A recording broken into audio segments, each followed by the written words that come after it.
What's up, YouTube? This is your boy CJ63 Awesome YT, aka Corey Johnson. I'm here in my first video of Saturday, January 4th, 2025, aka my first video of 2025. And, I want to talk about a few things about a Transformers movie that I recently seen. As a matter of fact, recently as of last night, because, I spent the night at a friend's house last night, and I got to watch Transformers 1 for the first time, the full movie, not just clips of it. And I'm going to be giving my fully honest review. A few spoilers, by the way, ahead if you haven't seen the movie yet, which hopefully you have. If not, then, spoiler alert. Anyway. And I'm giving a fully honest review. First thing I gotta say is it's not perfect, but it's good for what it's worth. What I mean is it's not the best for an origin story of Transformers, but it does pretty well for what it's worth. And there are a few scenes that I did like, a few scenes that I found pretty funny, and the ending speeches for both Optimus and Megatron were pretty amazing. Great work by Chris Hemsworth, aka Thor himself, who voiced Optimus Prime, and I want to say Brian Tyree Henry. I could be wrong, so I'm gonna look him up real quick. By looking up the Transformers 1 voice cast. I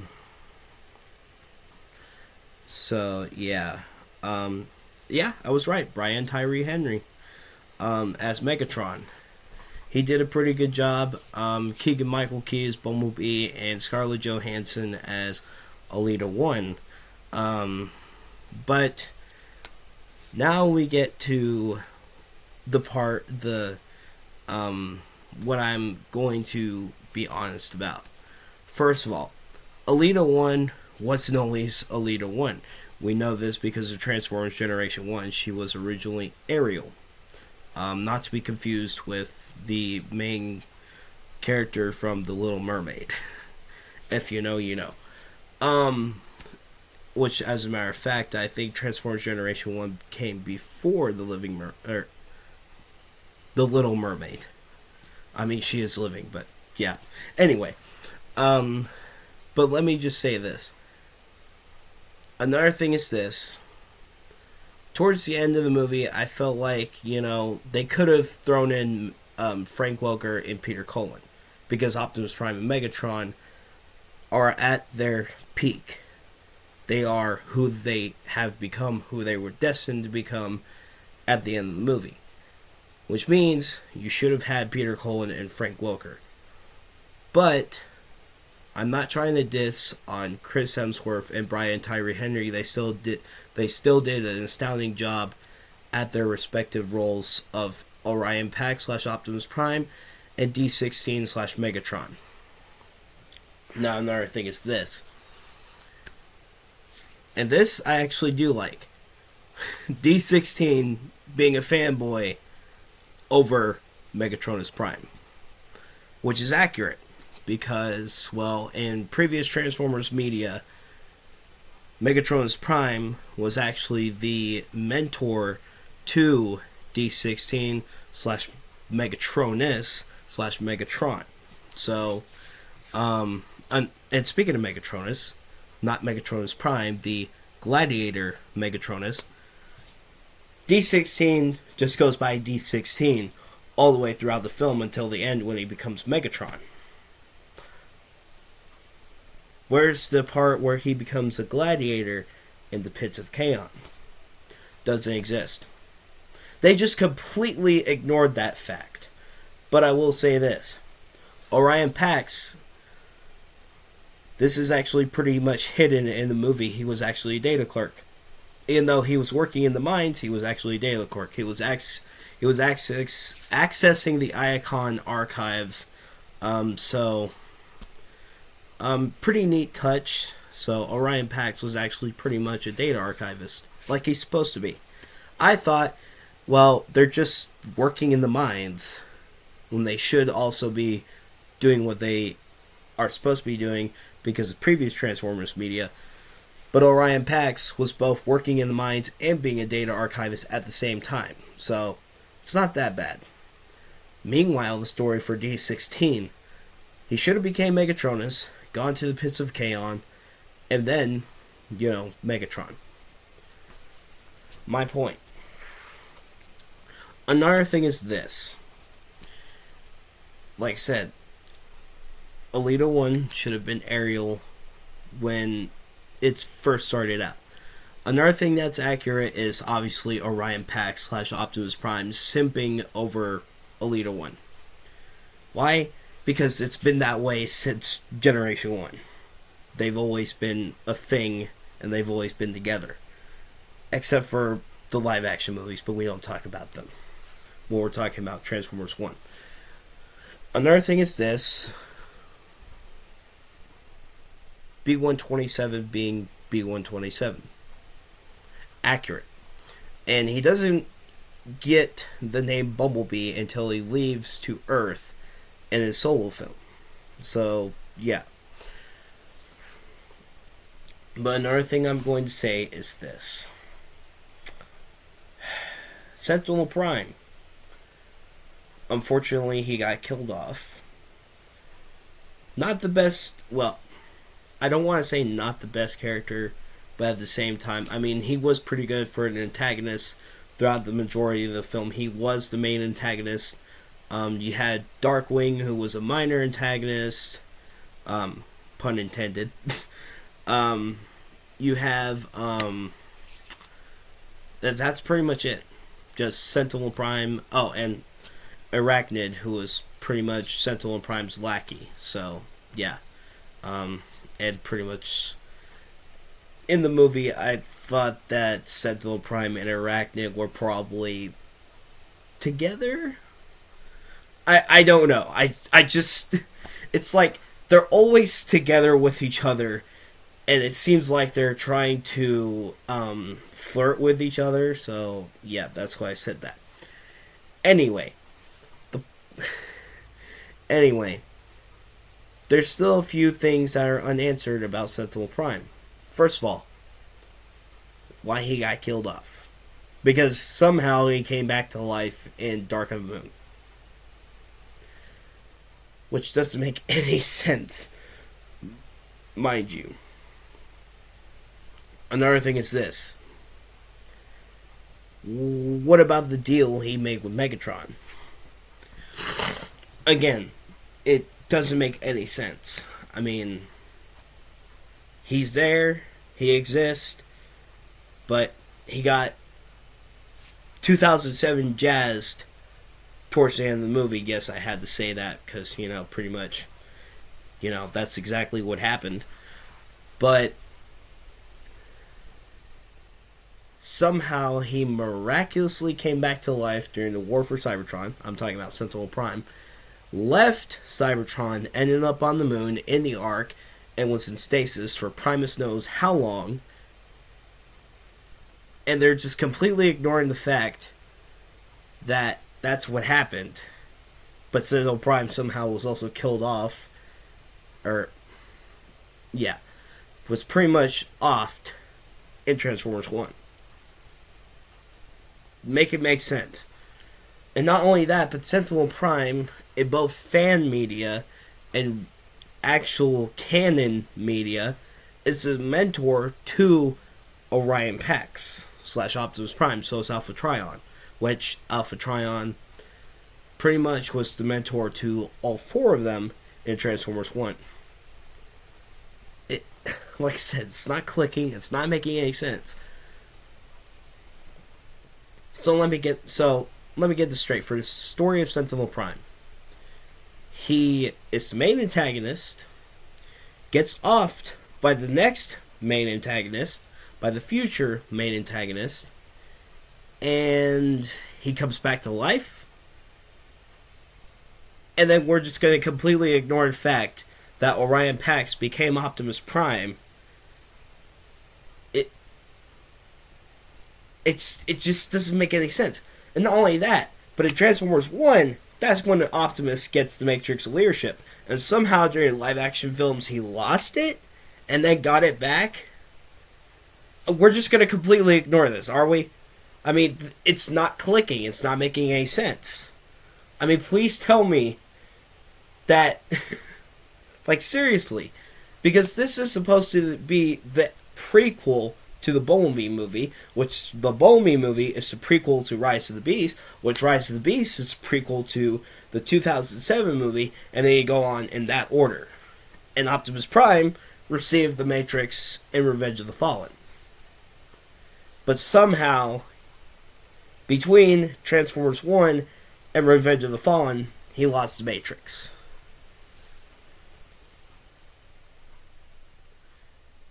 I'm very confused. And on top of that, somehow between Transformers 1 and Dark of the Moon, Sentinel Prime comes back to life.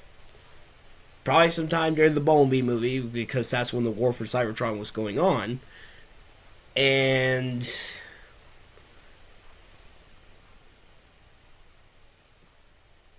what now? Like, this is all not making sense. It's more confusing. It's a very confusing mess. I mean, yes, I liked the movie Transformers 1, but there's still a few things that aren't clicking, that aren't adding up. You know, it's like a mismatching Lego piece in a Lego set. It's not clicking. It's not making sense. You call this the prequel to all of the Transformers films, when there's still a few things that aren't answered. If there's going to be a sequel to Transformers 1, please answer the questions that need to be answered. And you wonder why Transformers 1 didn't do so well, because true Transformers fans know the whole story, and it just doesn't add up. It just doesn't make sense. Most of it, anyway. Some of it does. Orion Pax was both a miner and a data archivist, which makes sense. But the whole D16 becoming Megatronus thing was completely ignored. D16 being a fanboy over Megatronus makes sense. But him becoming the Gladiator in the Pits of Chaos, known as Megatronus, just was completely ignored. Like, no, he's just going to be D16 and then becomes Megatron. We're just going to skip the whole Megatronus thing. I'm telling you, this doesn't make any sense. And not only that, but Optimus got his melee weapon in Transformers 1. He had his Energon axe. Where's Megatron's fusion mace? Oh yeah, that's right. We're completely ignoring the fact that he was a gladiator in the Pits of Chaos, is supposed to be a gladiator in the Pits of Chaos, known as Megatronus, and then becomes Megatron. So since we're ignoring the fact, we're not going to give him a sword or a fusion mace. Oh, but we give him a fusion cannon. I'm telling you, this... It's ridiculous. It's stupid. It doesn't make any sense. I mean, I kid you not. Yes, I liked the movie. But there's a few things that are unanswered. There's a few things that don't make sense. And that are just completely confusing. And you wonder why the movie didn't do so well.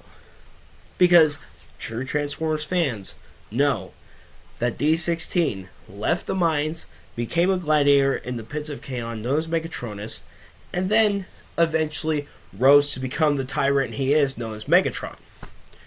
Meanwhile, Orion Pax, yes, he was working in the mines, but he was still a data archivist. But he wasn't being apprenticed under Sentinel Prime. Instead, Sentinel Prime was the big bad throughout the entire movie, pretty much. And then just got offed by the future main antagonist, Megatron. But somehow, between Transformers 1 and Dark of the Moon, he comes back to life.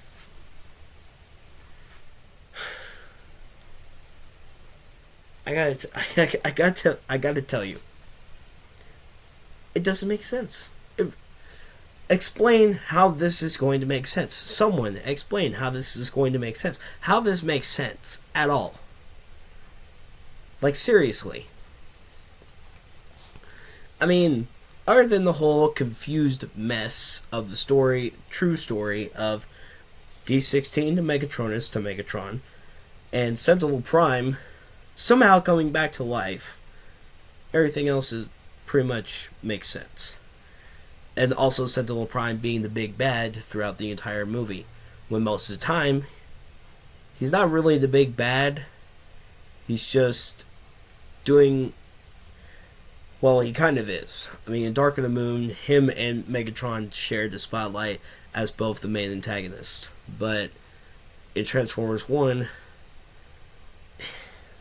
I don't know anymore. I do like, however, the fact that Sentinel Prime was the advisor to the Primes, and he did not like the Primes whatsoever, and just completely offed all of them except for one. The one that managed to escape, Alpha Trion. But eventually he did, so yeah. I mean, but then again, the creators of Transformers have no problem offing people who look, or offing bots who look like someone's grandfather. I mean, Jetfire in Revenge of the Fallen did sacrifice himself, but Wheeljack. I mean Q, not Wheeljack. It's a whole confusing mess. And I feel like I'm going to cry, and my brain is actually hurting because of all this. And like I said, this is an honest review, so, you know, there's a few things that don't make any sense whatsoever. Another thing that I guess makes sense is the High Guard. It being led by Starscream kind of makes sense because, you know, Starscream in the future wants to be the leader of the Decepticons, because he was already a leader in the first place of the High Guard until Megatron came in. I mean, D16. Sorry. D16 came in and was like, no, you're weak, you're pathetic, I'm going to lead you. You're not. Because you think it's just a whole confusing mess. But honestly, D16 beating up Starscream makes sense. Why? Because it happens a lot in the future.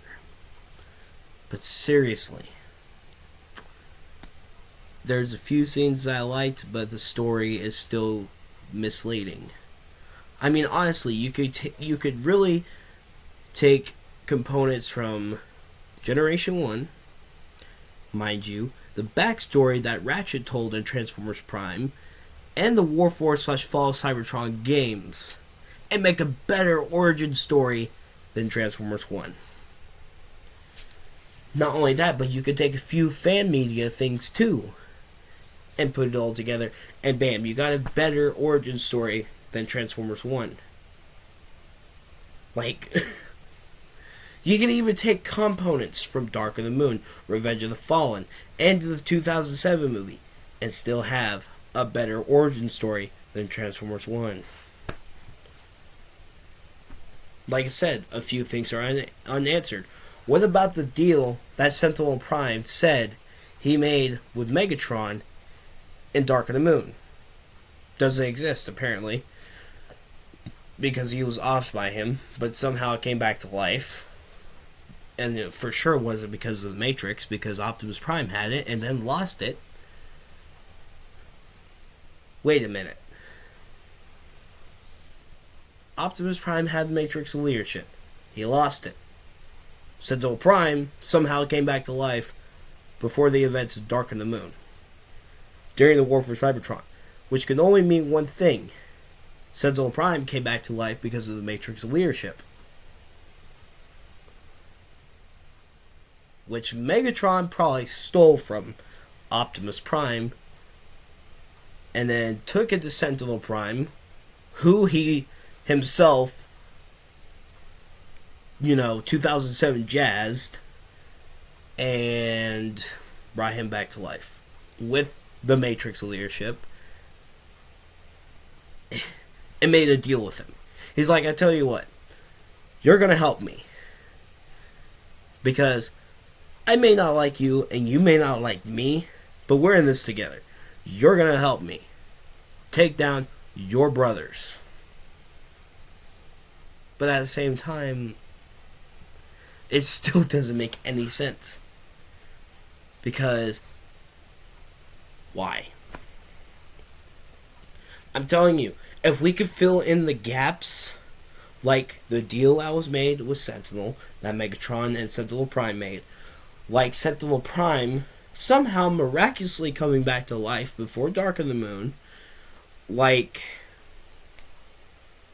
D16 somehow having a fusion mace, Megatron somehow having any form of a melee weapon,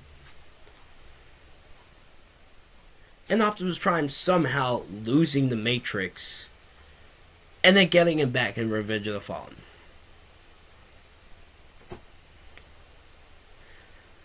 My brain is hurting by trying to process all of this. It was a great movie, but there's still a few things that are left to be decided and or really rediscovered, I should say. I'm pretty sure everything that was a major part of the actual origin story was probably a deleted scene, which kind of makes sense. But they shouldn't have made it a deleted scene. So, yeah. Honestly, though, characters. 10 out of 10. For the most... 9.5 out of 10. Because Alita 1 was Alita 1 throughout the whole movie. When really, she should have been Ariel and then Alita 1. And then there's the story. Guess what I'm going to rate it? 5.5 out of 10. Could have been better. Because a few things are left unanswered, and it's a whole confusing mess. Voice actors. 10 out of 10. John Hamm as Sentinel Prime did a pretty good job. Chris Hemsworth as Orion Pax / Optimus Prime did a good job. Brian Tyree Henry as D16 / Megatron did a good job. Keegan-Michael Key as B-127 did a good job. Scarlett Johansson. The list goes on. I can't say 10 out of 10 because there's one I don't like at all. So really, 9.5 out of 10 because John Bailey voices Soundwave. When is this guy going to stop going in and just stop trying to get a chance to be a voice actor in Transformers? I guess the only character he's good for is Soundwave. I mean, granted, I really don't like saying this, but I'm going to say it anyway. Yes, he did a good job as Soundwave in the Bumblebee movie. Shockwave, not so much. Leave the true Shockwave work to Corey Burton, please. Or David Sobolov. He did a pretty good job at Shockwave in Transformers Prime. Those are my top 2 Shockwave voice actors. The OG, Corey Burton, and David Sobolov, who also voices Battletrap in Rise of the Beast. So, yeah. What else is there? Yeah, that's pretty much it. Wait, animation. For the first time, it's not a live-action movie. You're wrong. There were 2 other Transformers movies that were animated. Transformers the movie, 1986. And Transformers Prime, Beast Hunters, Predacons Rising. They came before Transformers 1. And they were animated pretty well too. But they had a better story. They had better voice actors. And above all, they had the same characters, pretty much. So, yeah. Except for Sentinel Prime. Oh, another thing is this. Where the heck is Ultra Magnus in all of this? Because instead of Ultra Magnus being the commander, it's somehow Elita 1. Like, towards the end of the movie, Elita 1 is like, let me be the commander. Where the slag is Ultra Magnus? What, is he non-existent? Is he dead?